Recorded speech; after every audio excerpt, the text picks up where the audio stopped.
여러분, 이 말씀이 얼마나 놀라운 말씀인가 하면 사실은 수천 년 전, 그러니까 예수님의 시대만 해도 지금으로부터 2000년 전인데 그 예수님의 시대 2000년 전, 성경에 쓰여졌을 당시 그 2000년 전보다 훨씬 더 또 다른 수천 년 전의 이야기, 바로 모세의 그 출애굽 이야기, 이 광야 이야기, 애굽 백성들의 그 이제 고통 당하던 이제 그 자리에서 탈출했던 이스라엘 백성들의 이야기, 이것을 히브리서 기자가 히브리서를 적으면서 이것을 신약적으로 이걸 해석했다는 거.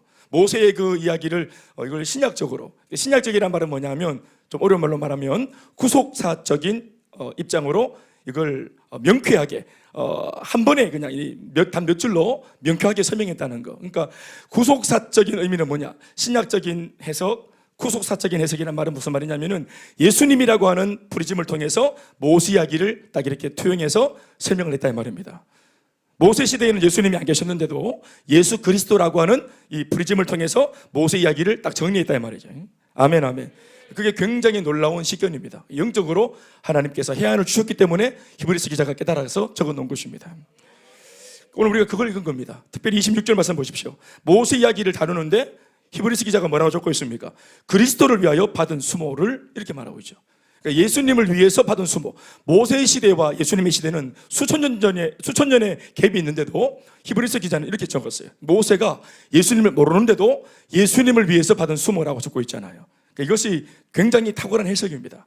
그러니까 이러한 말씀 속에 담겨있는 비밀이 뭔지 우리는 또다시 이 시대의 독자가 되어서 가깝게는 2000년 전 히브리서 기자가 봤던 그 안목, 더 나가서 원래 원 기사였던 모세 이야기를 우리가 이제 이런 안목에서 다루려고 합니다. 할렐루야. 오늘 제목은 새로운 시대, 새로운 물결이라는 이야기를 함께 하려고 합니다. 한번 따라합시다. 새로운 시대, 새로운 물결. 시대 이야기고 물결의 이야기인데요. 물결이라고 하는 것은 하나 다른 의미가 아니라 영향력입니다. 영향력을 물결이라 이렇게 표현합니다. 물결, 파장. 그걸 표현하기를 물결이라 표현했습니다. 오늘 이 본문 말씀을 우리가 들어가기 전에 제목만 잠깐 다루어도 새로운 시대 이야기, 또 새로운 물결 이야기, 이걸 할 건데, 이 시대와 물결에 대한 이야기를 다루는 데 있어서 우리가 놓치지 말아야 될 제일 중요한 핵심 키워드가 뭐냐면, 여전히 이 단어에는 적고 있지는 않지만 사람입니다. 사람이 시대를 열고 사람이 물결을 일으킵니다. 그러니까 시대의 주인은 사람이고 물결의 주체도 사람입니다.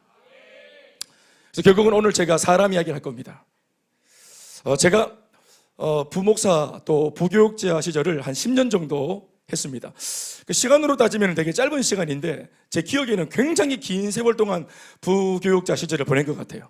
그러니까 교육전도사, 또 전임전도사, 강도사, 그리고 목사가 되어져서 부목사로 있고, 이러면서 저 개인적으로도 여러 가지 변천사들이 있었던 10년이었는데 돌아보면 짧은 10년입니다.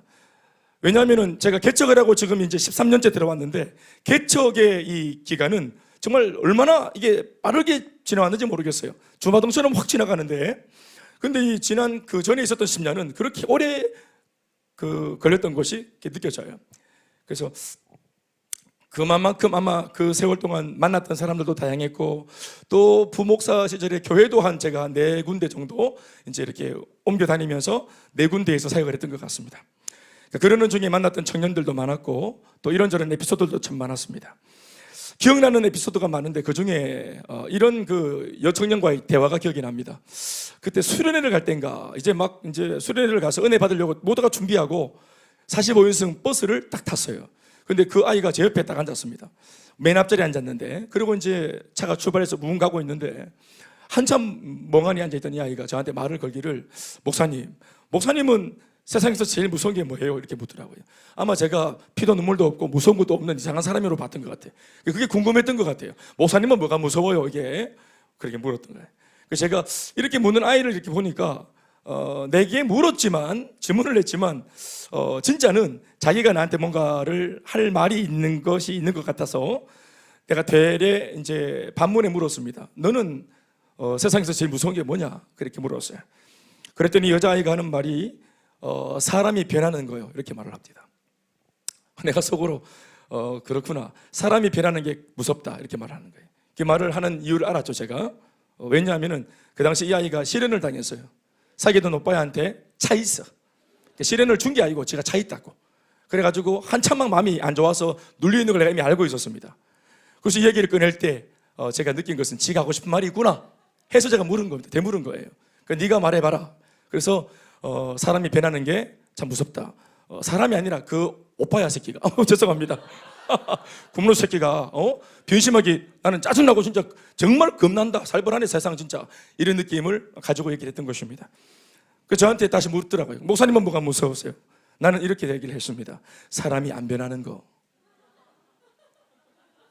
이 아이는 사람이 변하는 게 무섭다고 하고 저는 사람이 안 변하는 게 겁난다.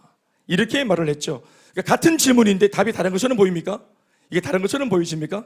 아닙니다. 답이 같은 겁니다. 당시 그 청년이 말했던 사람이 변하는 것이란 말의 의미는 사람의 변질을 말한 것이고, 제가 말했던 사람이 좀치 안 변한다, 이게 참 끔찍하다라고 말했던 안 변하는 사람, 이 말의 의미는 사람의 변화를 말하는 것입니다. 변화가 안 되는 게 나는 참 겁난다. 이 친구는 사람이 변질되는 것이 참 겁난다. 여러분, 변질과 변화 안 되는 모습은 같은 말입니다. 변질됐다와 변화가 안 되었다라는 말은 같은 말이라고. 무슨 말인지 알겠습니까?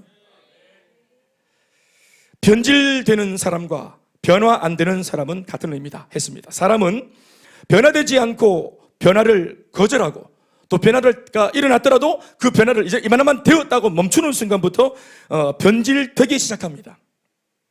사람의 변질을 막을 수 있는 유일한 대안은 날마다, 순간마다, 매일마다 변화를 추구하는 겁니다. 그래서 어제 변화가 되었다면 오늘 다시 그 변화 위에 또 다른 변화를 추구해야 되는, 그러니까 끊임없이 평생 동안 우리가 마치 좌우로나 오로나 치우치는 그 어떤 가지자를 그리며 가는 자전거 마냥 똑바로 못 갈지라도, 흔들릴지라도, 또 위태로울지라도 멈추지 않고 움직여 나가는 그런 걸음이 되어져야 놀라운 변화를 일으키는 것입니다. 사람의 변질을 막고 변화를 끊임없이 추구해야 하는 더 큰 이유는 이 사람의 상태와 결론이 그가 살고 있는 시간과 공간에도 지대한 영향을 미치기 때문입니다. 그러니까 변화가 안 되면 자기 혼자 괴로운 게 아니고, 변질되어지면 자기 혼자 괴로운 게 아니고, 자기가 몸담고 있는, 제가 뭐라 그랬어요? 시간과 공간에도 영향을 주기 때문입니다. 쉽게 말하면 다른 사람, 많은 사람들한테 나의 변질된 모습이, 변화 안 되고 멈추어 있는 나의 모습이, 정체되어 있고 무너져 내리는 나의 모습이 많은 사람한테 반드시 영향을 줘요. 좋지 못한 영향을. 특별히 나와 가까운 사람이나 나를 사랑하거나 나를 기대하는 사람한테 우리는 정말 상처까지도 줄 수 있죠. 오늘 설교 제목으로 채택한 새로운 시대, 새로운 물결이라는 말 가운데 시대와 물결이라는 것은 다른 것이 아니라 사람에 대한 다른 표현이라고 보시면 옳습니다. 사실은 앞에 이런 말이 있어야 돼요. 새로운 사람, 새로운 시대, 새로운 물결. 아멘. 시대와 물결은 사람으로부터 만들어지는 상태이자 결론입니다. 무슨 말인지 알겠습니까? 너무 좋은 말이 빨리 지나갔다. 시대와 물결은, 영향력은 사람으로부터 만들어지는 상태와 결론입니다. 사람이 새로워지면, 새로운 사람이 등장하면 그 사람이 살고 있는 시대는 새로운 시대가 되어지고, 이 사람 때문에 또 그 새로운 사람으로부터 새로운 영향력이 흘러나오기 때문에 거의 이것은 쏟아져 내리는 물결과 같이 막을 수 없고 좋은 영향을 미치게 되어 있습니다. 새로운 사람으로부터 새로운 시대가 만들어지고 새로운 영향력, 새로운 물결이 만들어진다, 이 말을 하는 것이에요. 새로워진 사람으로부터 새로운 시대, 새로운 물결이 만들어지고, 그러므로 시대를 바꾸려 하지 말고 물결을 바꾸려고 하지 말고 대신 나 자신을 변화시키려고 애써야 합니다. 지금 몸담고 있는 우리들 자신의 현재의 시간대가, 지금 현재 우리가 지금 누리고 있는 이 시기, 이 시간대가 행복의 시기인지 불행한 시기인지를 확인하시고, 행복과 불행의 결과물 중 그것이 뭐가 됐든지 간에 그 동기는, 그 원인은 나 자신의 상태에 있다는 사실을 인식해야 합니다. 이것은 물리적으로도 설명이 가능한데, 현재 내가 몸담고 있는 그 공간은 긍정과 평안이 깃들고 있는가? 아니면 부정과 불안이 깃들고 있는가? 이를테면 가정을 보십시오. 바로 지금의 나의 가정, 시기와 때와 공간, 지금 이 오늘의 나의 가정. 지금 방금 여러분들이 이제 문을 닫고 나와 있는, 예배 가겠다고 말하고 이제 나와 있는 우리 가정, 오늘 예배를 드리면 다시 돌아가야 할 그 가정, 바로 어제의 가정 아니고 오늘의 가정. 그러니까 시기와 공간. 여러분, 이것이 지금 긍정과 평안으로 충만해져 있습니까? 아니면 불안과 부정으로 가득 차 있습니까? 그러니까 집에서 빨리 나오고 싶고 다시 돌아가기 싫고 그런 사람들과 같이 말 섞기 싫고 관계하고 싶지 않고 이런 공간과 그리고 이런 시기가 지금 우리의 삶을 애워싸고 있지 않습니까? 가정 말입니다. 직장은 어떻습니까? 그때 처음에 입사했을 때는 정말 좋았지. 백수 건달로 있다가 막 갑자기 막 입사해가지고 얼마나 축복을 받았지. 월급까지 받으면서 일한다는 게 얼마나 좋은지. 정말 생명 걸고 일하리라. 백수 때 한이 있으니까 열심히 일하리라. 아침에 일찍 일어나서 아침밥 먹고 힘을 내어서 힘을 쏟을 수 있는 필드가 있다는 게 어디고. 그전에는 직장에 없을 때는 늦게까지 자도 뭐 그냥 아침에 일어날 일이 없는데 일찍 자고 일찍 일어나고 아침 밥을 먹고 힘을 비축해서 힘을 써야 할 필드가 있다는 거 복이죠. 근데 그 축복으로 받은 이 필드인 이 직장이 왜 나를 괴롭히는 이런 고통의 장소가 되었고 아침에 눈을 떠서 가야 할 지옥 같은 장소가 되어 있는가? 어제는 참 좋았는데 오늘 이 시기 그리고 그 공간은 왜 내게 지옥같이 되었는가? 교회는 어떻습니까? 그렇게 좋았던 그 교회, 우리 교회의 첫 이미지, 뜨거운 열정과 또 기도와 또 충만한 어떤 예배들, 그리고 밝게 웃는 사람들, 환영해주는 사람들의 미소, 이게 다 좋았던 그런 그 교회의 분위기가 지금은 왜 내 마음속에 좀 잘 모르지만 그때는 좋았던 그 교회인데 오늘 이 교회는, 지금 이 교회는 왜 내게 고통스럽고 피하고 싶은 공간이 되었는가? 가면은 힘을 얻고 그렇게 좋았던 오늘 우리 간증처럼 나를 위해 기도해주는 셀가족 모임, 또 셀가족들, 참 고마운 사람들. 그런데 그렇게 좋았던 그 시절 그 셀가족 모임이 지금 이 시기에 이 셀가족 모임은 왜 가고 싶지 않은 곳이 되었는가? 사랑하는 여러분, 그것이 환경입니까? 그렇게 된 것이? 그것이 시기입니까? 그때는 그 시기에는 좋았지만 그때 그 신혼기가 지나고 나서 이렇게 막 시기가 시들해지고 태보하니까 시상해지니까 그 시간이 지나면서 어떤 것이든 다 이렇게 시상해지는 그런 자연법칙 속에 이런 것들도 따라가는 겁니까? 저는 지금 33년, 4년 이렇게 30년 넘게 예수 믿고 있는데 예수가 시상하지 않아요. 아니, 제 얘기를 한다고요. 저는 예수님이 좋습니다. 저는 예배가 지금도 신선하고 가슴을 설레게 합니다. 찬양할 때보다 더 열정적으로 찬양하고 싶어 합니다. 여러분들은 어떻습니까? 제가 지금 13년째 목회를 하면서 저희 교회를 놓고 제가 매 순간마다 늘 제가 좀 안절부절하고 늘 기도하고 또 늘 확인하려고 하는 것이 뭐냐면 교회가 텐션이 떨어졌을까? 이만하면 되었다 하고 목회의 텐션이 떨어졌을까? 기도의 열기가 떨어졌을까? 아멘의 피치가 떨어졌을까?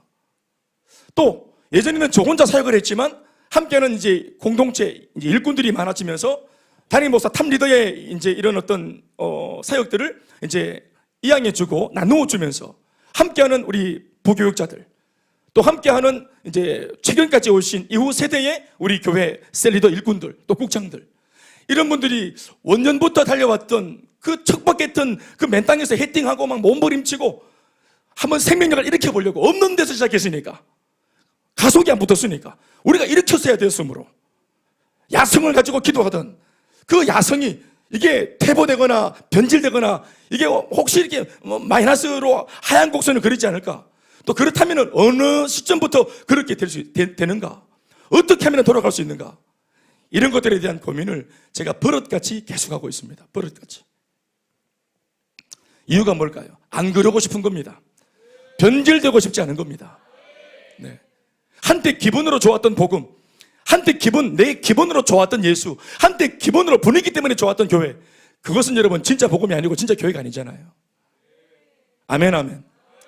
하나밖에 없는 길이요 진리요 생명이신 주님이시기 때문에 우리가 좋은 거 아닙니까? 그렇잖아요. 내 컨디션에 따라서 좋았다가 나빴다가 왔다 갔다 하는 그런 교회나 그런 예수나 그런 복음이 되어서는 안 되잖아요. 그래서 그런 것들 때문에 늘 저는 이제 탑리더로서 누구도 저한테 그렇게 말하는 사람이 없기 때문에 제 스스로가 그렇게 인식을 하고 저를 돌아보고 또 배우려고 하고 또 말씀의 기준 앞에 저를 돌아보고 이 작업을 제가 놓치지 않으려고 하는 것입니다. 그래야 제가 문제의식을 가지고 성도인 여러분들한테 문제를 제기할 수 있으니까. 아멘, 아멘. 지금 내가 몸담고 있는 그 공간과 시간, 여러분 긍정과 평안이 깃들어 있습니까? 가정, 직장, 사람들과의 만남들, 또 내가 다니는 교회, 또 셀가족 모임, 함께하는 성도들과의 교제하는 모임들, 이런 것들, 또 사역 현장들, 아니면은 걱정거리가 되었습니까? 염려거리가 되고 있습니까? 가고 싶지 않은데 억지로 그냥 가고 있는 어떤 흉내내는 곳이 되어 있습니까? 사랑하는 여러분, 지금 제가 하고 있는 말을 들으십시오. 그런 시대가 되고 그런 시기가 되고 그런 안 좋은 영향력이 일어나는 물결이, 오염된 물결을 만나는 이유는 바로 사람입니다. 환경이 아니에요. 시기가 지났기 때문이 아닙니다. 사람으로부터 그런 때가 나오고 사람으로부터 그런 환경이 나오는 것입니다. 현재의 나 자신의 상태가 시기에도 영향을 주고 있고 환경과 공간에도 그대로 영향을 미쳐서 소위 물결을 만든다는 것을 기억하셔야 됩니다. 그래서 하나님께서는 그 어느 시기에나 또 그 어떤 공간에서건 우리 인간을 주목하셨던 것입니다. 모세의 시대를 생각해 보십시오. 이스라엘 백성들이 하나님의 은혜를 잊고 영적으로 무지한 상태가 되어 있자 시기적으로는 무려 430년 동안을, 공간적으로는 애굽에서 노예 상태로 얼마나 고통스러운 삶을 살았는지 우리는 잘 알고 있습니다. 부정적이고 불안한 시기였고 430년 동안. 그리고 그 공간은 끔찍한 공간이었습니다. 애굽이라는 동네. 거기에서 노예로 있는 이 상태는 끔찍했습니다. 말씀을 읽어보시면 알겠지만 그것이 하나님의 은혜를 망각하기 때문입니다. 요셉의 시대에 받았던 은혜를 망각하기 시작할 때 하나님의 은혜가 잊혀지면서 삶이 곤두박질 치는 것이에요. 그런데 그 당시 하나님의 일하심의 과정을 보자면 이스라엘 백성들 다수가 망쳐놓았던 그 시대와 또 오염된 물결을 다시 뒤집어 놓기 위해 하나님께서 무슨 일에 몰입을 하셨는지를 생각해 보면 제가 하고 있는 이 말이 맞다는 생각을 하게 되실 겁니다. 시대를 바꾸기 위해, 사람들이 망쳐놓은 그 시대 사람들이 430년간 망쳐놓은 이 시대를 회복시키기 위해서, 그들이 자아내는 오염된 물결을 다시 걸러내기 위해서 하나님께서 하신 일은 뭐냐 하면 다른 것이 아니라 아까도 말했지만 사람에게 주목하신 거였습니다. 당시 하나님께서는 단 한 사람을 주목하셨고 그 한 사람의 변화에 몰두하시기를 자그마치 80년 동안이나 그렇게 하셨습니다. 새로운 한 사람이 나타나면 그 한 사람의 새로움으로 인하여 시대가 새로워지고 물결이 바뀔 수 있음을 하나님께서는 내다보신 것입니다. 그래서 80년이 걸려도 80년이면 지금으로 말하면 한 사람의 인생 전체입니다. 그가 팔팔할 때 혈기방자한 20대 안 쓰시고 에너지가 있고 똑똑하고 스마트하고 머리가 팽팽 돌아가고 얼마나 빠른지 몰라 멀티가 되고 생각과 함께 몸도 막 바리바리 움직이고 우리 어른들이 나이가 먹으면 생각은 바리바리한데 몸이 안 따라가지. 저쪽으로 가고 싶은데 몸은 막 한참 막 이렇게 굼뜨고 관절이 순종을 안 하고 신경줄이 막 쫙 끊어져 가지고는 반응을 못 하고 생각은 번뜩이는데 몸이 못 따라가는 이렇게 이제 언밸런스가 되어지고 그러니까 젊을 때 하나님께서 딱 이걸 주목을 하셔야 되는데 한 사람의 일꾼을 만들어 새롭게 하기 위해서 하나님은 한 사람의 인생 속에 80년을 쓰십니다. 80년을 80이 되어도 할렐루야 그 중심이 새로워진다면 나이 80은 상관없다. 하나님 앞에서는 아멘 아멘. 하나님이 영혼의 주인이시고 하나님이 관절의 주인이시고 하나님의 신경통의 주인이시다.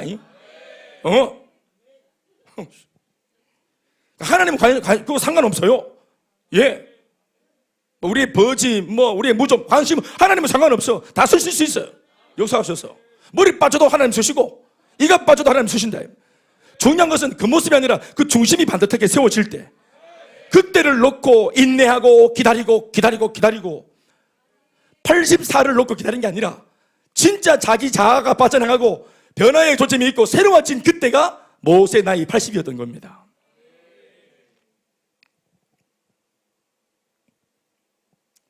고통과 문제와 시련과 상처는 애굽에 있던 이스라엘 백성들의 삶 속에 존재했지만 하나님의 눈길과 일하시는 손은 이스라엘 백성들의 삶 속이 아니라 애굽이 아니라 그곳과는 완전히 동떨어진 미디안 광야 사막 한가운데 있던 한 사람 모세에게 주님의 눈동자와 시선과 손길은 다 있었습니다. 우리는 이스라엘 백성들 입장에서는 내가 지금 애굽에서 지금 이 시기에 여기에서 고통을 당하고 있으니까 주님이 나한테 여기 이 지점에 오길 바라는데 하나님은 그렇게 안 하시고 이스라엘 백성들, 애굽에 있는 이 노예살이 생활을 하는 이스라엘 백성들은 전혀 보이지도 않고 느껴지지도 않는 하나님의 일하심이 보이지도 않는 저 사막 한가운데 눈에도 안 보이는 저 멀리 동떨어져 있는 저 사막 저 건너편에서 일을 하고 계셨습니다. 거기에서 일을 하셨지만 하나님의 그 일하심의 목적은 뭐냐면 여기에서 고통당하는 사람들을 구원하시기 위함이었어요. 뭔 말인지 알겠습니까? 그러니까 이런 모습이 애굽에 있던 이스라엘 백성들한테는 마치 하나님이 자신들을 버린 것 같이 느껴졌을 것입니다. 왜? 안 보이니까. 뭔 말인지 알겠습니까? 여기서 기도하면 여기에 주님의 손이 와야 되고 여기서 부르짖어서 기도하면 주님의 임재가 여기 와야 되는데 여기 오지 않는 거예요. 주님이 그런데도 백성들의 고통과 시련과 눈물을 다 보셨고 다 들으셨는데 일을 어디서 하셨냐면은 내가 안 보이는 곳에, 내가 못 보는 곳에 저 사막 한가운데, 그리고 주변을 봤을 때 우리를 구원해 줄 만한 가능성이 있어 보이는 사람이 전혀 없어 보이는데도 전혀 하등이 상상도 못했던 인물이었던 바로 이 애굽의 양자로 들어왔다가 지금은 사라져버린 40년 전에 실종되었던 모세를 통해서 자기를 구원하기 위해 주님이 일하고 계셨던 겁니다. 무슨 말인지 알겠습니까? 송리 집사님, 저희 교회를 통해서 은혜 받았던 얘기를 간증하셨잖아요. 그렇죠? 송리 집사님의 그 속에서 다스려지지 않는 분노와 짜증과 한들, 그렇죠? 오늘 말씀이 그대로죠, 그죠? 환경이 문제가 아니라 내 자신이 하나님의 은혜에서 비켜져 있으니까 나를 통해서 시기와 공간이 다 나 때문에 주변에 있는 사람들이 같이 어려움을 당하는 그 속에 있었죠. 그리고도 내가 문제인지 모르고 원망도 하고 다 마찬가지였겠지만 그런 세월을 보냈고, 이런 상황은 어떤 면에서는 죽을 때까지 그렇게 살 수 있었어요. 그런데 나랑 아무런 상관없는 서울댁 아닙니까? 서울댁이라. 그런데 이 변두리 대구에, 서울 사람들은 대구를 촌이라 합니다. 분노 일어나죠. 대구촌, 컨트리시티. 이거 컨트리시티. 이 대구에 여기 저 공간도, 교회를 세우는데 교회 장소도 없어. 왠지 아십니까? 마귀가 모르게 하려고. 우리는 처음부터 장소가 없었어. 그냥 해쳐 모이면 거기가 교회래. 예. 그리고 다음 주일날 어디 모여들지 몰라. 문자로 카톡해서 어디를 모이라 이렇게 모이고. 왜 그렇게 해서? 마귀가 모르게. 어떻게 보면 우리 교회 이야기는 김송리 집사님의 이야기와 아무 상관없어요. 그런데 송리 집사님의 인생을 안타깝게 여기신 하나님께서 송리 집사님이 그토록 바랬던 해결책을 서울이 아니라 대구에 있는, 그리고 이전에 없던 새로운 교회가 하나 이상하게 태동을 해서 여기에서 삐직삐직 일어난 이 교회가 결국은 때가 되어서 이 사람과 교회가 만남을 통해 이 그토록 내가 찾고 싶었던 해결책을 이 교회를 통해 얻게 하시잖아요. 무슨 말인지 알겠습니까? 하나님 그 교회를 만나게 해 주시옵소서 한 거 아닙니다. 하나님께서 역사를 하셔서 여기도 하나님께서 붙으시고 여기도 붙으셔서 하나님의 양성법칙으로 은한 경점이 되었을 때 부닥치게 하시고 만나지게 하셔서 답을 주시는 것입니다. 이게 하나님의 오묘한 섭리입니다. 그럼요. 저는 교회를 개척했을 때 지금처럼 이렇게 많은 일꾼들, 또 일꾼감들이 없었습니다. 제 주변에 참 많은 그런 서글픈 사람들이 많았습니다. 이게 사람이 되겠나 싶고, 이렇게 하여튼 뭐 할렐루야, 그런 사람들 놓고 제가 늘 말했던 말이 세계비전. 목사님이 쉬러 왔는데 예? 남편 때문에 속 시끄러워 왔는데 세계비전. 비전은 모르겠고 속 시끄러워 죽겠다고 해. 이러면서 완전 그렇게 관심사가 따로 있는 사람들한테 끊임없이 2000에만 세계비전 이래 했단 말입니다. 근데 결국은 보십시오. 하나님께서 그런 사람들을 일으켜서 이렇게 또 다른 일꾼들이 들어오고, 저는 개척했을 초반에 여러분들을 상상도 못했어요. 제가 알던 사람들이 아닙니다. 그런데 이렇게 우리 교회가 필요한 사람들을 하나님 어떻게 하시고 준비시키셨다가 또 한쪽으로는 교회를 일으키셔서 이 성도와 교회의 만남을 통해 피차가 안위를 얻게 하시고 답을 찾게 하시고 생명과 비전을 찾게 하셨으니까 이것이 하나님의 일하심 줄 믿습니다. 이 눈에 아무 증거 아니 보여도, 이 귀에 아무 소리 아니 들려도, 손에 잡히는 것이 없을지라도, 당장의 응답이 아닌 것처럼 보여도 주님은 이 언덕배기 너머에서 나를 위해 일하십니다. 한치의 오차 없이 응답의 사람을 내보내시고 상황과 역전을 준비를 하십니다. 이것을 믿으시기 바랍니다. 제가 작년 7월 달에 개척한 하소서 목사님한테 이런 말을 했습니다. 하소서 목사님, 평생 달려갈 진짜 가슴에 불을 붙이는 생명 다해 달려갈 진짜 동력자, 진짜 제자, 진짜 일꾼 있지요. 그런 사람은 아직 우리 교회에 없다고 보시면 된다. 무슨 말인지 알겠어요? 지금 현재 우리 교회에 없다고 봐야 돼. 그러니까 지금 옆에 있는 이 사람들이 영원한 사람이면 더 좋겠지만, 그러나 진짜 생명걸 귀한 일꾼은 지금 현재는 불신자로 존재할지도 몰라요. 그래서 내년 이맘때쯤 하소서 목사가 복음을 전하고 내가 전한 행복 모임을 통해서 문제만 가득한 이게 일꾼처럼 전혀 안 보이는데도 그런 사람들이 비들거리며 복음 듣고 교회에 왔다가 양육받아 변화받고 생명을 주님 앞에 내어 던지는 바울이 될지 모른다 이 말입니다. 그러니까 아직까지도 더 좋은 곳은 오지 않았다 이 말이에요. 여러분들도 참 귀하지만 할렐루야, 이것을 믿는 것, 이게 믿음입니다. 저는 이걸 너무너무 믿죠. 이 눈에 아무 증거 아니 보여도, 이 귀에 아무 소리 아니 들려도 하나님의 약속 위에 서리라. 아무것도 안 보이니까 뭐 해야 되노? 믿어야 되는 기라. 안 들리니까 뭐 해야 되노? 믿어야 되는 기라. 의지할 것이 없으니까 뭐 해야 되노? 주님을 믿어야 되는 기라. 저는 없으니까 믿을 수밖에 없는 이 상황들이 저한테는 너무너무 고맙죠. 그 바람에 제가 믿음이 강화된 거 아니겠어요? 은사박에 세미나하면 믿음이 20점이라 20점이 참고로 그 만점입니다. 믿음이 항상 1순위로 나오고, 그게 믿음이 좋다 이 말은 무슨 말이냐면은 믿기지 않는 상황 속에 늘 있으니까. 할렐루야. 쉽게 말하면 되는 게 없다 이 말입니다. 되는 게 없고 뭐 가능성도 없고 늘 불안하고 의지할 데도 없어. 나는 뭐 아무것도 줄도 없어. 저는 여러분들밖에 없어요. 저는 딴 데 줄이 없다고. 하나님이 로프로 여러분들을 주셨다 이 말이에요.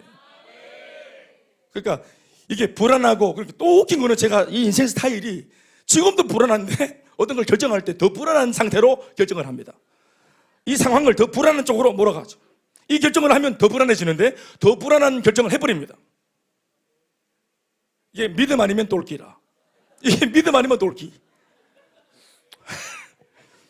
우리 예수님이 보시면은, 묵상을 해보면은 우리 예수님이 약간 그쪽입니다. 타협 없고 그냥 막 계속 하잖아. 계속. 서실이 시퍼레가 막 다치기려고 준비하고 있는데도 아시면서도 떠벅떠벅 그렇게 아프죠. 그걸로. 그런 스타일입니다. 우리 예수님. 그러니까 모험을 하니까 믿음이 발동되어지고, 믿음이 발동되고 기도가 나오니까 응답이 일어나지. 그러니까 합리적으로 예수 믿는 게 아닙니다. 할렐루야. 김성건 목사님께서 하시는 이런 말씀을 들었습니다. 풍성교회 지난 수십 년 인생 역사 중에서 제일 은혜 가운데 충만했던 시절이 언제냐면 빚이 많았을 때라 합니다. 그 교회가 교회 짓고 빚이 제일 많았을 때 제일 많이 기도했다 하더라. 아멘 이거밖에 안 되나? 진짜로 제가 들었습니다. 빚이 제일 많을 때 교회가 제일 몸부림치고 막 계속 막 부르짖고 전도도 제일 많이 했대요. 할렐루야. 그러면서 좋을 때로, 제가 한 번씩 교회 아픔을 얘기하면 우리 목사님 들으시고 하신 말씀이, 김 목사님 지금 참 좋을 때입니다. 좋을 때, 무슨 좋을 때고, 좋을 때가 솔직히 말하면 좋을 때가 아닌 것 같은데, 목사님 내가 무슨 이게 좀 고민거리 얘기하면 참 좋을 때라고, 지금 좋을 때라고. 우리 목사님 믿음이 참 좋으세요. 나는 성도들이 헤매고 올 때, 성도님 지금이 제일 좋을 때입니다 이런 말 못하는데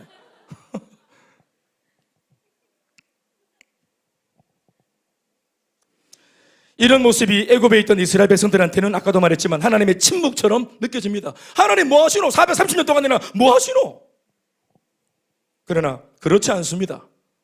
하나님께서는 이스라엘 백성의 삶을 돕고 구원하여 새롭게 만드시기 위하여 쉴 새 없이 지난 400년 동안, 가깝게는 80년 동안 일하고 계셨습니다. 시대의 대안이 될 수 있는 바로 그 한 사람이 나오기까지 80년이 걸리는 시간을 쓰면서 소요가 되면서까지 이들을 구원하기 위해 진짜 한 사람을 주님이 만들어 가시는 시간이 걸린 거예요. 아멘, 아멘. 급하다고 아무나 가면 안 됩니다.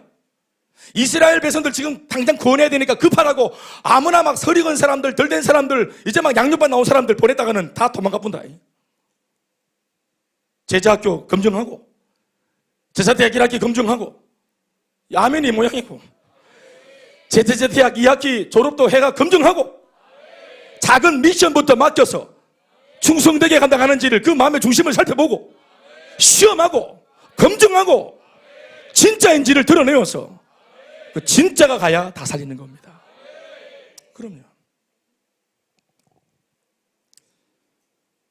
하나님의 침묵처럼 느껴졌던 그 80년은 절대로 침묵의 시간이 아니었고 나를 위해 일하신 하나님의 열심히 있는 시간이었습니다. 애가 달았다고요? 문제 속에 빠졌던 이스라엘 백성들보다 더 애가 탄 것은 하나님이십니다. 하나님이세요. 모세가 빨리 준비가 돼야 되는데 이러면 모세가 준비가 안 되니까 더 애가 타지 않았겠어요? 오늘 여러분들을 보시는 주님의 심정입니다. 우리가 빨리 이거야 우리를 통해 역사를 하실 건데 나를 통해서만 예수 믿기로 작정되어진 사람이 있다는 사실을 아십시오. 그 사람들은 지금도 고통 속에 있는데 누구를 기다리고 있는 줄 아십니까? 여러분 자신의 변화를 기다리고 있습니다. 전제호가 변화되어야 하나님이 전제호를 통해 전제호만이 공헌할 수 있는 전제호의 인맥을 살리는 것이라. 지금 전제호의 인맥들이 다 울고 불고 하면서 막 고통 속에서 제발 제호야 변화되어라 변화되어라. 그들이 전심으로 지금 노래하고 있대. 그게 로마서 8장에 보시면은 수많은 피조세계가 하나님의 타락한 아들들이 회복되어지기를 온 피조세계가 원한다nap디가. 할렐루야. 그러니까 말이에요. 인간이 타락한 채로 살면은 자연세계도 그 인간 때문에 다 피해를 보는 거거든. 우리가 변화되기를 지금 고통 속에 있는 사람들이 기다리고 있는 것입니다. 어제 오늘 뉴스 속에서 나오는 수많은 뉴스거리, 그 속에서 사건 사고로 고통당하고 있는 사람들이 오늘 교회가 정신 차리기를 기다리고 있습니다. 오늘 이 시대의 기독교가 변화되기를 기다리고 있고 참 교회가 나오기를 이 시대가 기다리고 있습니다. 건강한 교회의 요청은 시대의 요청입니다. 제대로 된 성도가 나와서 성령 충만해지는 것은 이 시대의 요청이에요. 제발 좀 교회들이 진짜가 좀 되어달라고 불신자들이 그들의 심령이 그들의 중심에 있는 그 영혼들이 외쳐 부르고 있습니다. 옆에 있는 이 교회들이 제발 좀 복음 좀 전해달라고 우리한테 우리 가정에 찾아와 달라고 손 내밀어 달라고. 그렇죠. 관건은 뭡니까? 시대를 바꾸고 물결을 일으킬 수 있는 새로운 인물 모세가 하나님 앞에서 과연 얼마나 빠르게 또 과연 얼마나 제대로 세워줄 수 있느냐 하는 것입니다. 인물이 나오면 애굽은 끝납니다. 그가 홍해를 가를 것이고 광야를 가를 것이기 때문이죠. 또 다른 인물 여호수아가 요단강을 가르고 여리고성을 가르기 때문입니다. 사람이 나오면 돼요. 인물이 나오면 됩니다. 그래서 이렇게까지 인물을 만들려고 양육을 하고 훈련을 하고 오늘 또 우리 기도하신 우리 하집사님은 양육하고 훈련하는 교회로 우리를 인도하셔서 감사하다고 하잖아요. 할렐루야. 오늘 굳이 이 피곤한 것을 하려고 하는 목회자가 있겠습니까? 이거 어디에도 하라고 되어 있지 않습니다. 총회적으로 제자 훈련을 하고 양육을 하라고 총회적으로 모든 목회자들한테 우리 여기 대한예수교 장로회 합동청은 한다고 해야 된다고 하지 않습니다. 노회에서 양육 훈련하지 않는다고 저한테 질의하지 않습니다. 귀찮은 거죠. 그러나 여러분 인생을 살면서 편한 대로 살아 된 것이 뭐가 있습니까? 인생의 소중한 모든 것은 다 귀찮은 것 속에 들어있습니다. 귀찮은 것 속에 소중한 것들이 다 들어있어요. 아멘 아멘. 그래서 귀찮아야 살이 빠집니다. 편해가지고 빠지는 거 보셨습니까? 귀찮아야 은혜를 받습니다. 이렇게 나와가지고 지금 분답게 별짓을 하잖아요. 집에 안 누워있고 기잖아. 표정 관리하시고. 기도를 하는 것은 안 하는 것보다 피곤한 일이죠. 그러나 기도를 해야 응답이 있죠. 예배를 드리는 것은 안 드리는 것보다 귀찮은 일입니다만 그 귀찮은 예배 드림을 통해서 응답이 있는 것입니다. 나 자신의 성장을 기하는 거, 나 자신의 변화를 기하는 거, 가만두면 변질되어지므로 이 변질을 뒤로 하고 날마다 개혁되고 갱신되고 생명력이 충만한 사람 되고 싶다면, 그래서 영적으로 매력적인 사람이 되고 싶다면, 아멘 아멘. 교회 오빠가 나와야 됩니다. 옛날에는 교회 오빠 부정적으로 표현했는데 지금 이 시대에는 그 교회 오빠가 필요하다고. 단축까지 채우고 안경 쓰고 특별히 또 기타를 치는 오빠, 말 부드럽게 하고 삶은 잘 모르겠어요. 근데 그 오빠가 나와야 돼. 교회에 인물이 나와야 됩니다. 나 우리 교회에서 좀 그런 이게 이제 대명사인데 그런 교회 오빠가 좀 나왔으면 좋겠어. 나 교회 언니가 좀 나왔으면 좋겠어. 누가 딱 봐도 이건 예수쟁이네 이런 거 좀 나왔으면 좋겠다는 진짜.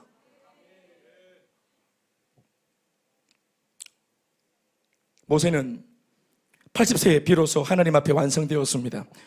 시대를 바꾸고 새 물결을 일으킬 수 있는 사명자로 말입니다. 모세가 먼저 새로운 인물이 되었다는 것은 히브리서를 기록한 기자를 통해 정확하게 언급됩니다. 두 가지에서 히브리서 기자는 변화된 것이 맞다. 80세의 모세는 변화되었다고 확정을 했어요. 그리고 히브리서에 적어 놓았습니다. 두 가지입니다. 첫 번째는 24절에 있는 말씀입니다. 읽어볼까요? 시작. 믿음으로 모세는 장성하여 바로의 공주의 아들이라 칭함받기를 거절하고, 따라합시다. 거절해야만 하는 것이지만 쉽게 거절할 수 없는 그것을 기꺼이 거절할 수 있는 마음입니다. 뭐라고? 시작. 거절해야만 하는 것이지만 쉽게 거절할 수 없는 그것을 기꺼이 거절하는 마음이에요. 두 번째는 25절 말씀. 시작. 도리어 하나님의 백성과 함께 고난받기를 잠시 죄악의 낙을 누리는 것보다 더 좋아하고, 따라합시다. 좋아해야 하는 것이지만 쉽게 좋아라 할 수 없는 그것을 기꺼이 더 좋아하기로 결정한가. 결정해야 되지만, 거절해야 되지만 거절하기가 만만치 않은 그것을 결국은 기어이 거절을 했던 마음과, 좋아해야만 되지만 해 마땅하지만 쉽게 좋아할 수 없는 그 영역을 더 좋아하기로 결정한 이 마음. 무엇을 결정하는 사람인가? 무엇을 수긍하고 좋아하는 사람인가? 거절과 수긍. 수긍이란 말은 좋아하고 따른다는 말입니다. 그러니까 거절과 수긍을 하는 사람인데, 어떤 것을 거절하고 어느 것을 수긍하며 더 좋아하는 사람인가? 이것으로 결정해 난 겁니다. 그 두 가지를 통해서 이 사람은 진짜 변화되었다고 본 겁니다. 그때가 80세다. 이 두 가지를 읽어보시겠습니다. 24절, 25절. 시작. 믿음으로 모세는 장성하여 바로의 공주의 아들이라 칭함받기를 거절했다. 바로의 공주, 그 당시 여러분 그 도시국가, 당시의 그 고대시대 도시국가 중에서는 최고로 번화가, 최고로 잘 나가는 강력한 그 나라였던 애굽 나라의 파라오의 공주의 아들, 로얄 패밀리 아닙니까? 당시의 파라오는 그냥 이집트의 왕 정도가 아니라 그 사람은 살아있는 신이었어요. 신의 딸의 아들, 그러니까 신의 손주라 이 말입니다. 비록 양자지만 자신의 배경이 얼마나 굉장한 것이고, 자신의 친모가 나일강에 소쿠리 타마가 떠내려버린 그 갈대상자 안에 담겨가지고 떠내버린 갓난장이를 악어들이 안 해치고 그 물에 안 잠기고 요행기 잘 떠내려와서 바로 공주의 손에 안겨가지고 건진받았어. 이름도 모세라. 물에서 건졌다. 모세. 이런 축복을 받은, 이게 얼마나 그 당시 자기 또래는 다 죽었습니다. 날강 악어밥 다 됐어요. 그런데 하나님께서 이 모세를 이렇게 건지셔서 바로의 공주 아들로 삼으시고 그 상태로 40년을 자랐습니다. 최고의 학벌, 최고의 가문, 최고의 배경, 입을 쫙쫙 벌리면서 모두가 침을 질질 흘리면서 모두가 부러워하는 탑 클래스 모세였어요. 그런데 그런 자리를 본인이 어떻게 했답니까? 거절했다잖아요. 거절해야 마땅하지만 누구도 쉽게 거절할 수 없는 그 내용을 거절하기로 마음먹은 것입니다. 이따가 보시면 알겠지만 이것을 어떤 감정으로 거절한 게 아니에요. 얄팍한 마음으로 상술로 거절한 게 아니라, 히브리서 기자는 아까도 말했지만 이것을 어떻게 봤냐 하면은 26절 말씀에 해답이 있습니다. 당시 모세가 가졌던 그 마음을 이렇게까지 그가 극찬합니다. 그의 믿음은 이것이었다, 이렇게 말하죠. 그리스도를 위하여 받는 수모. 그 거절이 뭐냐? 수모당한 일인데 누구를 위해서 거절했나? 그리스도를 위해서 거절했다는 것입니다. 하나님의 영광을 위해서 거절했다는 것입니다. 심지어 애굽의 모든 보화보다 더 큰 재물로 수모와 그 바로 공주의 공주의 아들이란 자리를 그거를 이것보다 더 귀한 것을 주님을 위해 받는 이런 수모를 더 귀한 것을 여기 때문에 말이에요. 아멘, 아멘. 또 도리어 하나님의 백성과 함께 고난받기를, 그래서 결국은 히브리 백성들 속에 그들이 지도자가 되어 들어가서 애굽에 쫓기고 광야에서도 많은 이적 그 대적들한테 늘 고통당하는 왕궁에서 떠나 나와서 하나님의 백성들과 함께 떨거지가 되어서 더 낮고 천해진 자리에 기꺼이 내려가서 그들과 같이 영광을 본 것이 아니라 고난을 기꺼이 받았죠. 이것을 더 좋아했다 이렇게 말해요. 아멘, 아멘. 몸된 교회를 섬기는 것을, 이게 돈이 안 된다는 걸 알면서도 이게 옳기 때문에 좋은 것입니다. 거절할 것을 거절하고 취할 것을 취하는, 버릴 것을 버릴 줄 아는. 아멘, 아멘. 그렇죠. 오늘 우리의 시대의 아픔은 거절할 힘이 없는 겁니다. 세속의 이 매력적인 이 내용물들을, 이런 가치들을 거절할 힘이 없습니다. 저나 여러분들이나 거절할 힘이 없어요. 그게 보화처럼 이미 보이기 때문입니다. 세상의 이치대로 살아서 성공하는 모두가 말하는 그런 내용들, 그런 그 삶의 내용들, 이미 우리가 저게 더 좋은 것처럼 이미 우리가 인식을 했기 때문에 버리질 못하죠. 거절할 수가 없습니다. 이걸 거절하지 못하니까 몸된 교회를 섬기는 바람에 몸도 마음도 시간도 물질도 드리는 것은 허비하는 것처럼 보일 수밖에 없습니다. 그래서 이것을 더 좋아할 수 없어요. 셀리더를 하면서 막 행복하다, 셀리더 사역이 막 더 좋다, 행복하다, 가급적이면 더 내가 희생되길 바란다, 이런 소리를 귀담아 듣지 않습니다. 청춘들이 1년씩 신혼부부가 여기 유정전수자 부부가 1년씩 막 그냥 필리핀 뭐 다 내려놓고 아도 안 가지고 필리핀 간다. 저거 완전 저기 돌았구나 이 생각 이렇게. 그게 매력적으로 보이거나 내가 후원해야 되겠다고 판단이 들거나 정말 귀하고 가치롭다고 여기거나 그렇게 생각하지 않는다 이 말이에요.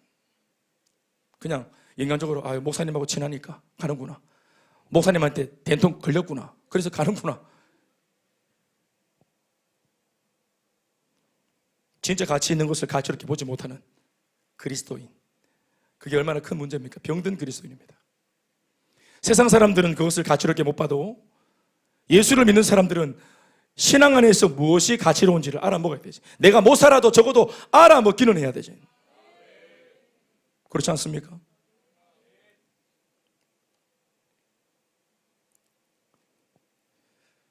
변화된 모세, 거절할 것을 거절하고 취할 것을 취할 줄 아는 이 변화된 모세를 확인하게 된 두 가지의 결단은 바로 아까도 말했지만 거절과 수긍입니다. 또한 이것을 신약적인 관점으로 예수님이라고 하는 프리즘을 통해 26절은 이렇게 결론을 짓고 있습니다. 왜 그렇게 할 수 있었노? 모세가 왜 거절하고 취하고 이렇게 하는 삶이 가능했노? 뭐 때문에 가능했노? 26절 하반절에 이는 왜냐하면 상주심을 바라봄이라. 이게 히브리서 기자의 놀라운 그런 해안입니다. 상주심을 바라봤다. 이 말이 뭡니까? 이게 우리말로 바꾸면 가치관이 변화된 겁니다. 이 땅 가치관이 아니라 하늘나라 가치관으로, 육신에 속한 가치관이 아니라 영에 속한 가치관으로, 저 하늘의 영원한 것을 바라볼 수 있는, 그것이 더 가치롭다고 여길 수 있는 식견이 저는 잘 모르겠습니다만 어느 한 불시불순간 어느 한 순간 모세에게 들어온 겁니다. 가치관이 바뀐 겁니다. 모세는 최고의 것을 가져봤죠. 40년간 누려봤습니다. 탑클래스 꼭대기를, 꼭지점을 찍었습니다. 그리고 40살의 살인자의 누명을 쓰고 광야로 도망자가 되어 나오면서는 모든 것을 다 놓고 몸만 남았죠. 그러기를 40년을 거기서 만난 십보라라고 하는 자매를 만나 결혼해서 이드로라고 하는 장인의 처갓집의 양을 그가 치고 있었잖아요. 40년 동안 완전히 곤도박질 쳤어요. 그러니까 40년은, 앞서 40년은 최고의 삶을 살아봤고 세상적으로, 두 번째 40년은 가장 세상적으로 극단적이고 제일 밑바닥 산도 살아보았어요. 그러니까 이 두 가지 너무 다른 극단적인 삶을 다 경험한 모세가 결국 80살에 이제 이 가시떨기 나무 앞에서 깨달은 게 뭐냐면 복음 전하는 것 외에는 소망이 없다는 것을 발견하게 된 것입니다. 우리로 치자면 그래서 주님의 말씀을 쫓아 거기서 신발을 벗잖아요. 거기서 인생이 뒤집어지는 겁니다. 그리고 자기 인생 하나도 근사를 못했던 이 모세가 변화받고 하나님 손에 붙들리자 250만 명이나 되는, 장정만 60만 명, 250만 명이나 되는 이 대구 시민 같은 숫자가 되는 이스라엘 백성들, 그것도 430년 동안이나 인이 박히고 이미 오래되고 고질병에 고착화되어 있는 이 백성들에게 도전을 해서 그들을 건져내지 않습니까?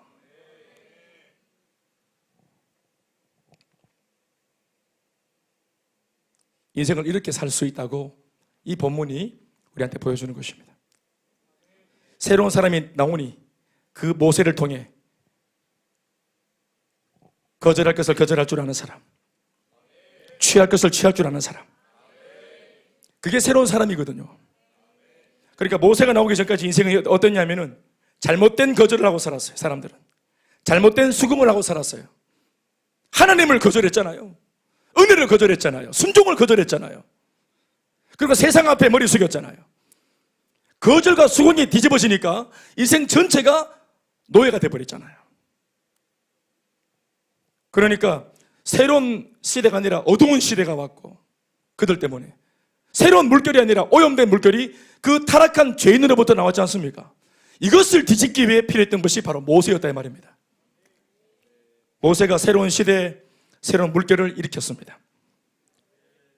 굳이 순서를 말하자면 옛것이 지나가야 새것이 도래하죠. 아멘 아멘. The old has gone, she has gone 처럼 The old has gone 입니다. The new has come. 할렐루야. 고린도후서 5장 17절 말씀, 이걸 신약적으로 푼 말씀이죠. 시작. 그런즉 누구든지 그리스도 안에 있으면 새로운 피조물이라. 이전 것은 지나갔으니 The old has gone. 새 것은 지나갔다. 이전 것은 지나갔다. 잘못된 시대, 잘못된 물결을 일으켜 살아가던 옛날 방식은 지나가는 것이에요. 그리고 뭐가 옵니까? The new has come.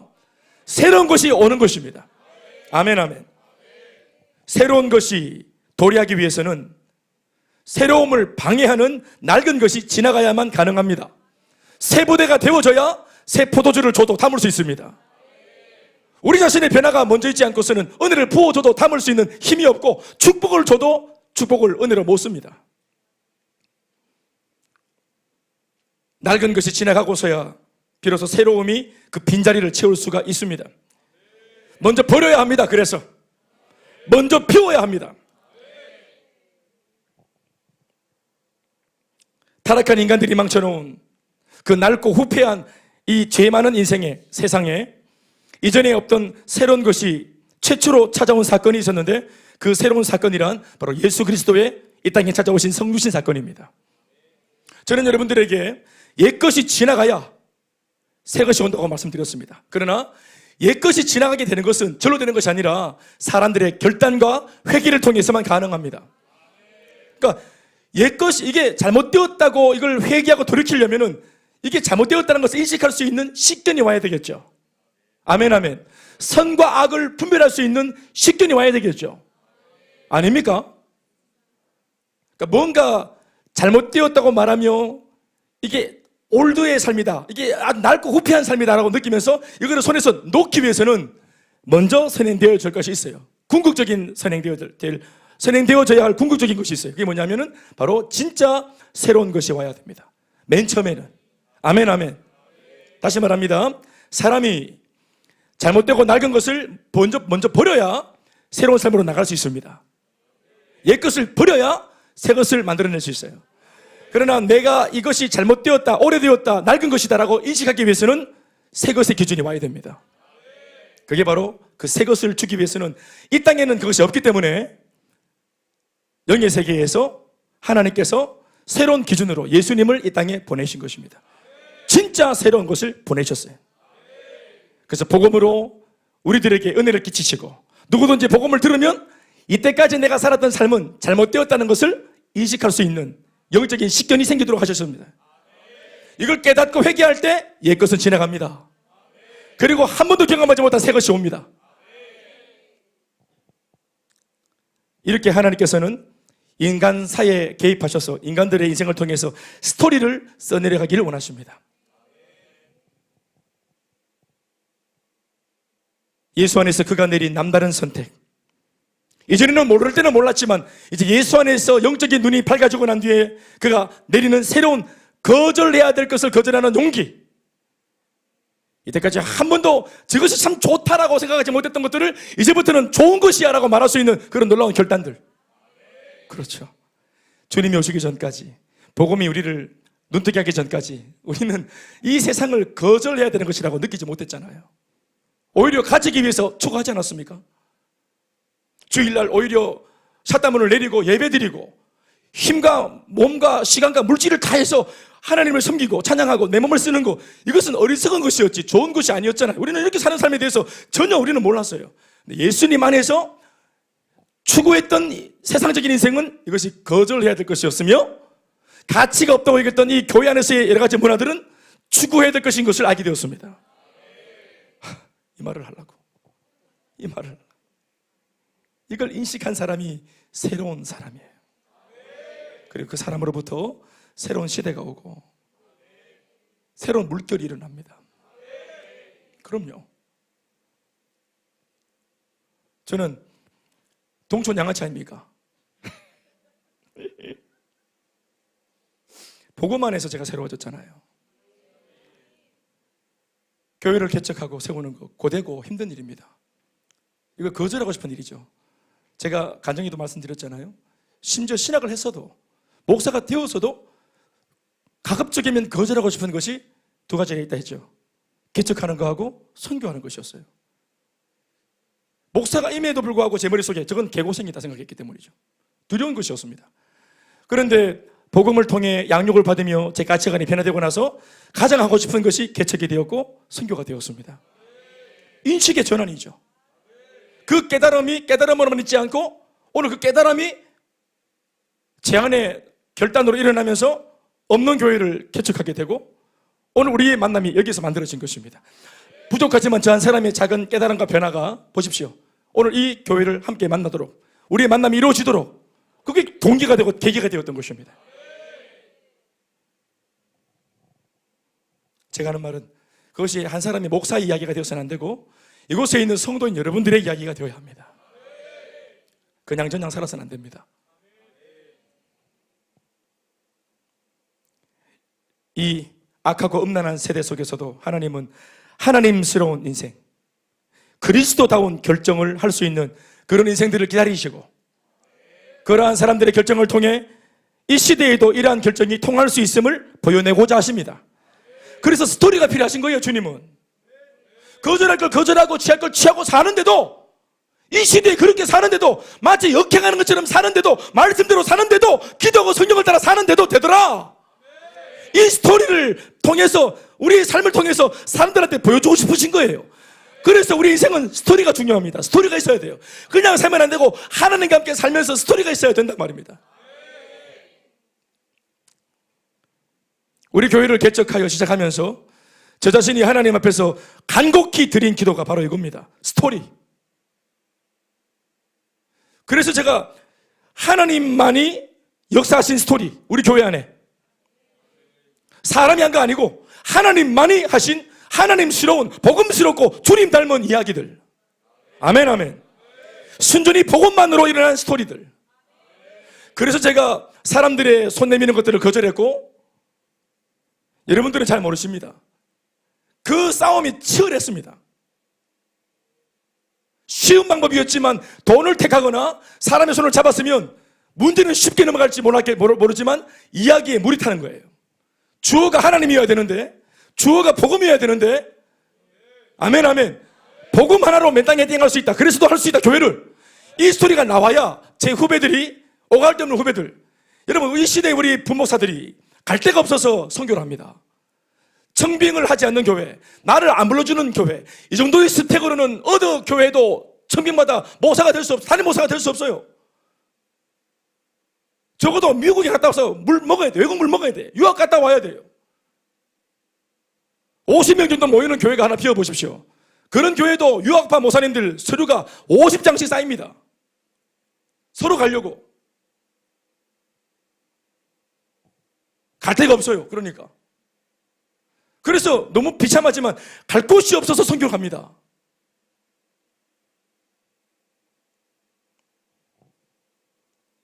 비참하잖아요. 그래서 그 선교를 그렇게 갈지언정 뭘 안 하겠다는 겁니까? 개척 안 하겠다는 거예요. 그러니까 개척을 해서 된 교회는 알아보니까 큰 교회를 등에 업고 11조를 내는 가정 한 10가정씩 받고 개척할 수 있도록 초기 자금 한 5억씩 받고 이렇게 해서 됐다는 거예요. 그러니까 아유 저 목사는 저런 라인이 있고 인맥이 있어서 복이 참 많네. 나랑 달라. 그러니까 나랑 다르니까 나는 못한다는 거예요. 그러나 여러분 우리 교회를 보십시오. 그냥 있습니다. 그러니까 사람이나 후원이나 후광이나 인맥이나 여주를 지하지 않고 순전히 전도를 해서 복음을 전해서 일어난 교회, 이런 이야기가 쓰여져야 혹시나 목사라도 심약한 사람들이 우리 교회를 통해서 마음의 결단을 할 수 있겠죠. 이 스토리가 필요한 겁니다. 이 시대에는. 이거는 저희 목사들의 세계고 성도도 마찬가지입니다. 성도들은 어떻게 하든지 자기는 안 된다는 핑계를 삼고 싶어 해요.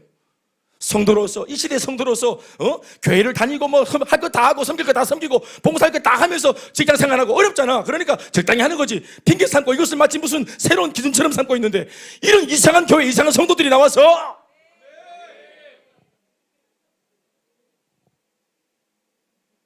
학점 관리하면서도 섬길 수 있고 알을 낳고서도 복음을 전할 수 있고 집이 좀 박봉이지만 여전히 주님 사랑하고 섬길 수 있고 40살이 되도록 애인이 없어도 주님을 사랑할 수 있고 곧 바울 만난다. 메브리코의 옷자다리. 그러나 신앙이 좋은 바울. 이런 이야기가 나와야 우리가 못했던 것이 아니라 안 했다고 그들이 회개를 할 겁니다. 이 시대 사람들은 뻑하면 못한대요. 핑계대고. 나는 시대를 잘못 만났대요. 환경이 안 좋았대요. 그렇게 핑계대는 분들한테, 약하게 맘먹는 분들한테 나는 우리 교회 이야기가, 또 저의 목회 이야기가, 여러분들의 이야기가 자극을 줄 수 있는 스토리를 만들어야 돼요. 이 스토리가 강화돼야 됩니다. 이 스토리에 절대로 물을 타지 않도록. 이게 여러분 쉬운 게 아닙니다. 정말로. 결정권자가 되어서 저같이 이렇게 탑리더 자리에 있으면은 이게 어떻게 하든지 어떻게 위기를 좀 수월하게 넘어가고 싶은 그런 생각들이 들어올 때 대체로 그 방법들은 세상적인 방법들이에요. 어디 가서 돈을 좀 빌려볼까? 제 모교가 있는데 제 모교에 한 번도 제가 손 내민 적이 없어요. 모교에 가서 좀 돈 좀 빌려볼까? 가서 자녀님들 만나가지고 해준 게 뭐가 있습니까, 자녀님들? 이때까지. 그러니까 이래 세워놓으니까 와가지고 이렇게 오셔서 구경하고 담방하고 커피 마시고 가지 말고 모교회 우리 모교회 우리 교회 출신의 김대 목사 이렇게 잘하고 있다고 이렇게 하지 말고 뭐 좀 주의소. 이러면 생각들이 막 일어납니다. 막 이번 주도 막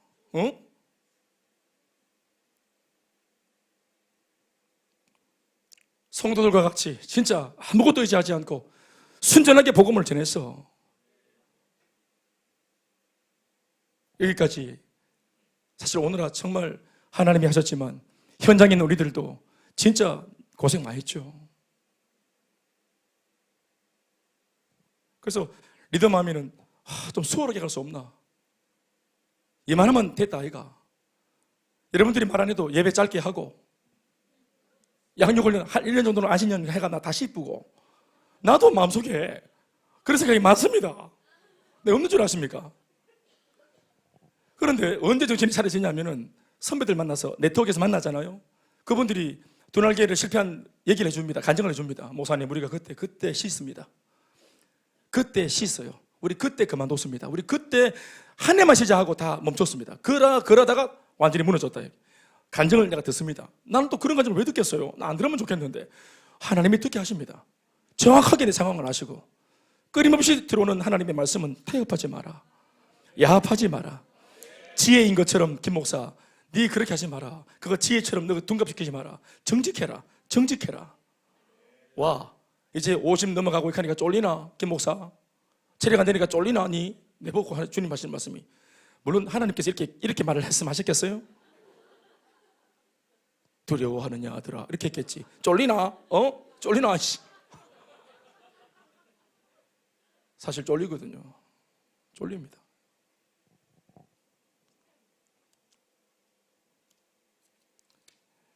그 참 너무너무 꿈을 꾸고 자다가 벌떡벌떡 이불 킥하면서 일어나고,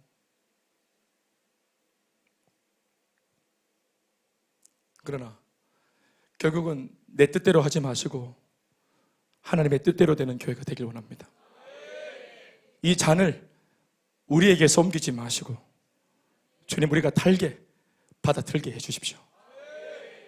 어제 누군가가 거절한 그 잔을 우리 시대, 우리 사람들은 마셔내어서 우리 다음 세대가 진짜 행복한 날을 맞이할 수 있도록 우리 세대가 이것을 감당하는 그런 세대가 되게 해주십시오. 사랑하는 여러분, 교회는 교회만이 할 수 있는 일을 기필코 해야 됩니다. 교회에서만 들을 수 있는 이야기를 기필코 교회 강단에서 그 이야기를 해야 합니다. 이 시대에는 먹히지 않는, 더 이상 관심이 없어하는 순결해라, 순종해라, 충성해라, 헌신해라, 교회만큼은 이 얘기를 해야 됩니다. 제가 최근에 한 번도 사실은 접하지 못했던 대구 성시와 본부 쪽과 인연이 만들어져서 거기 사무총장 목사님과 대화를 한 적이 있습니다. 둔하게 하시는 분은 아니지만 대구 성시화라고 하는 이 주제를 놓고, 우리도 지역의 복음화, 도시의 복음화, 우리 기도 제목이기 때문에 대화를 나누는데 참 불이 붙습니다. 대화를 장황하게 했는데 대화가 끝나고 난 뒤에 제가 돌아와서 그 목사님이, 성시화 본부에서 일하시는 그 목사님이 나름대로 고민하며 그러고 저한테 던졌던 대화의 내용을 제가 기억이 나는 대로 적어 놓았습니다. 저한테 그분이 하셨던 말씀입니다. 목사님, 1000명이 넘게 모여있는, 성도들이 모여있는 소위 메가처치, 그런 교회에 들어가서, 담임으로 들어가서 새로운 물결을 일으켜 보겠다는 목회자는 이미 그 계획을 이룰 수가 없다고 저는 봅니다. 불가능할 겁니다. 새로운 물결을 일으키기 원한다는 목회자는 이미 1000명과 2000명 넘는 그런 메가처치 교회 담임 목사 자리를 구하지 않을 정도로 남다른 의식 구조를 가진 사람이어야 하고, 그 의식 구조는 남다른 선택으로 투영되어 나오게 되어 있습니다.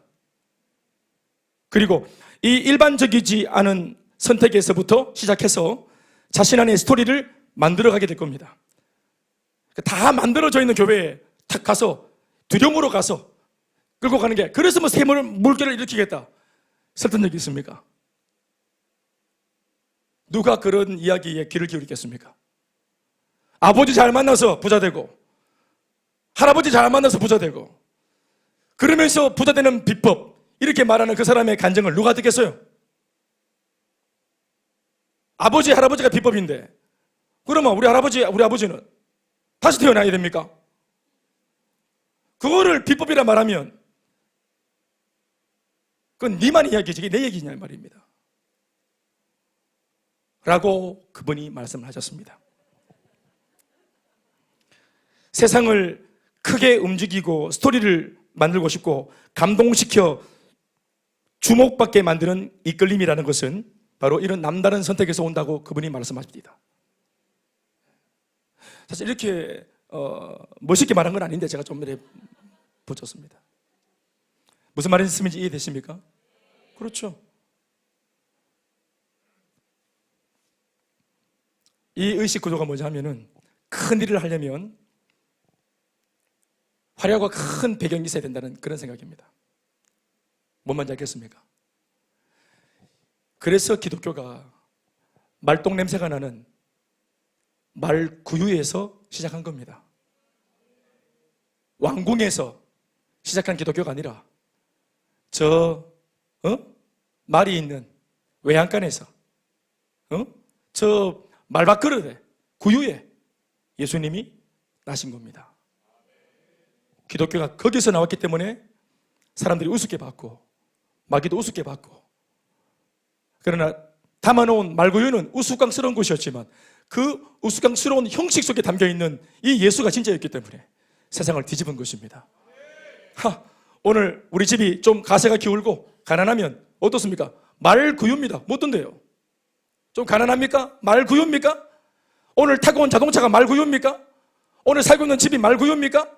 내 스펙이 말구유입니까? 세상적으로는 따라집니까? 삼류인생입니까? 주목받지 않습니까? 그래서 거기에서 이야기를 쓰면 사람들을 움직일 수 있고 사람들에게 감동을 줄 수 있는 스토리가 만들어질 수 있는 거예요. 그 이야기 속에서 예수님이 주어가 되고 그런 이야기 속에서 복음이 주어가 되는 것입니다. 그래서 아무것도 없이 일어난 우리 교회가 그래서 예수님을 주어로 삼고 복음을 주어로 삼아 비전을 주어로 삼아 이렇게 달려가고 있는 것입니다. 사랑하는 여러분, 이제 이야기가 여러분들의 이야기가 되었으면 정말로 좋겠습니다. 여러분, 그게 멋있는 거 아닙니까? 그게 멋있는 겁니다. 영광의 박수를 하시겠습니다. 박수 하십니다.